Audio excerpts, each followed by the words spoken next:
Trending star Khesari Lal Yadav का फिर से न्यू गाने का पोस्टर आ चुका है भाई। और इस गाने में बहुत बदलाव किया गया है भाई। हाँ, मैं आप लोग को बता दूं कि जिस गाने का नाम रखा गया है मर्द बड़ा कैसन। हाँ भाई, इस गाने का पोस्टर बहुत ही बेहतरीन बनाया गया है। पोस्टर आप लोग देख सकते हैं। और हाँ, इस गाने को अपने खेसारी लाल यादव गाए हुए हैं, लेकिन इस गाने में बदलाव क्या है भाई, तो मैं आप लोग को बता दूं कि अब तक आप लोग सुनते आ रहे थे कृष्णा बेदर्दी, लेकिन इस गाने को लिखे हुए हैं बिक्की बेदर्दी।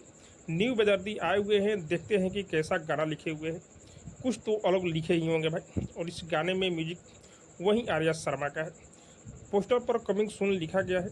और हाँ, ये जो गाना आने वाला है मंगल मूर्ति यूट्यूब चैनल पर रिलीज होने वाला है भाई। और इस गाने में खेसारी भैया के साथ में रक्षा गुप्ता नज़र आने वाली है, तो आप लोग तैयार हो जाइए। बहुत ही जल्द ये गाना आप लोग को सुनने को मिलेगा। और हाँ, आप लोग को क्या लग रहा है कमेंट में जरूर बताइएगा। और अब तक मेरे चैनल को सब्सक्राइब नहीं किए हैं तो सब्सक्राइब कीजिए, लाइक कीजिए, शेयर कीजिए, क्योंकि मैं भोजपुरी का अपडेट आप लोग तक पहुंचाता रहता हूँ।